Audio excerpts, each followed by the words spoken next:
So coming up, Breast Cancer Awareness Month.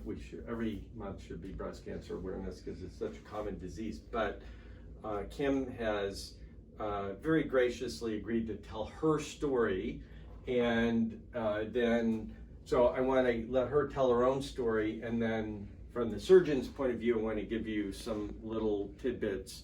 But why don't you start and tell us briefly what your story is and what's happened to you? You want to sit down?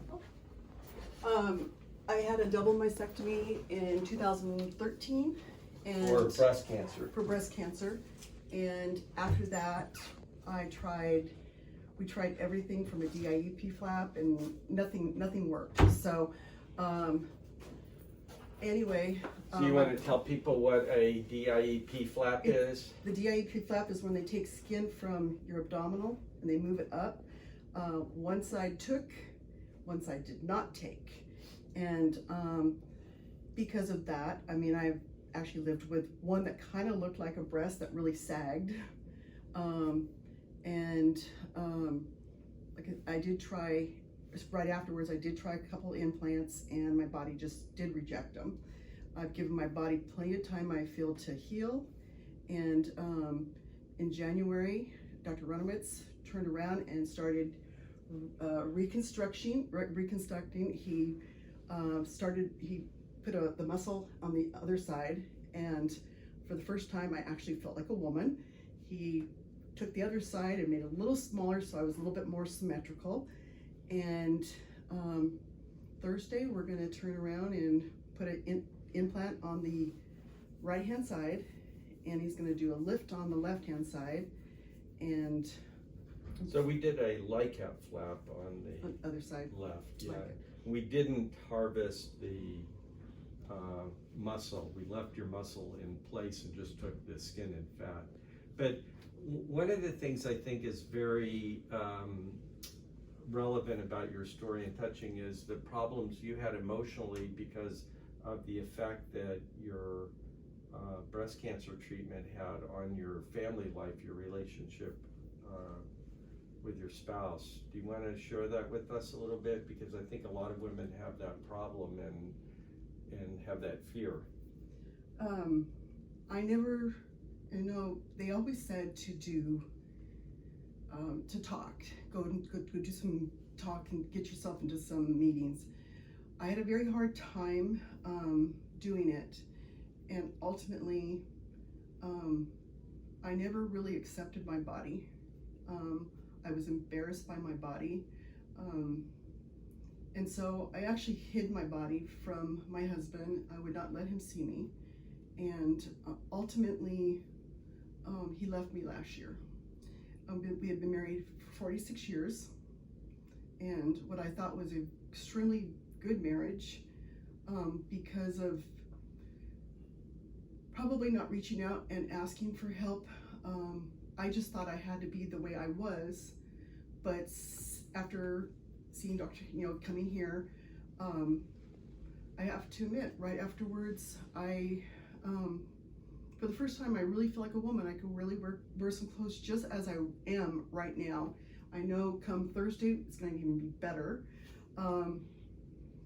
The bottom line is that there is help as far as making yourself beautiful again.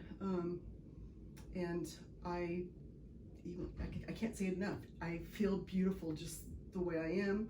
I'm gonna feel more beautiful come Thursday. So, and I can't thank Dr. Aronowitz so much. Not me. So I didn't want to. I appreciate your kind words. The point I wanted to make for the viewers is how important it is for our patients, for the woman, to have a natural appearance of her breasts, so she feels like a woman and is able to interact intimately more with less restriction, because it has it not only affects the woman, but it affects the woman's relationship with the spouse or with partners, and that has a profoundly negative effect on everybody's well-being. And I think it goes beyond just a sexual thing. It's really more about feeling comfortable in your skin and being able to open yourself up and share with the other person. And that's probably as much psychological as really the physical itself. And there's a lot of harm that comes to everybody's well-being when disfiguring breast cancer surgery is done. And that's why I'm such a big promoter of oncoplastic type procedures. And that's the real point I want to make, is the value of oncoplastic surgeries, that is breast cancer surgery that uses plastic surgery techniques and preserves or enhances even the natural appearance of the woman's breast, so she doesn't have the same experience that poor Kim had with feeling disfigured and then not being able to maintain an intimate relationship and this long-term marriage. So to avoid these kind of negative repercussions as a profession, if we are offering oncoplastic or less disfiguring surgeries, or sometimes even enhancing surgeries to our breast cancer patients, we can do a lot of good. Just the quality of life is important, not just the length of life, and that doesn't show up in the statistics and the acronyms that populate our discussions about breast cancer. So stay tuned. That's my oncoplastic message. I want to show you now technically what we're going to do here with Kim. So now I want to show you, Kim is very kind to let me use her as a bit of a model for how to approach a reconstructive problem. So we can take off the robe if you don't mind. So we've got a couple of problems here. This breast is reconstructed and this breast is reconstructed. The deep flap, that is the tummy tuck flap that was brought up, worked here, and so this is a nice soft breast, and all of this fatty tissue on the inside came from the tummy. The skin was still her skin, so this was a nipple sparing mastectomy, and then they inserted the fat into this breast. They hooked up the blood vessels here behind the sternum, and that was perfect, and that's a deep flap. So how do we make this breast match our reconstructed breast over here? And I'll explain this in a minute. So first thing is to mark where the nipple really belongs, and it really belongs about here.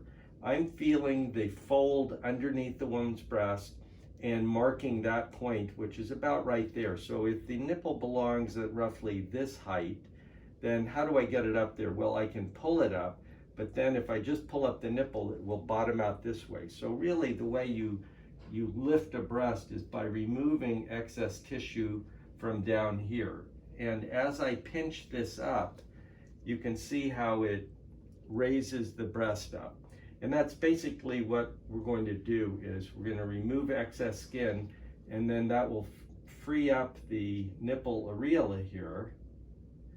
And this will be left connected to you, but will be transposed up a little higher.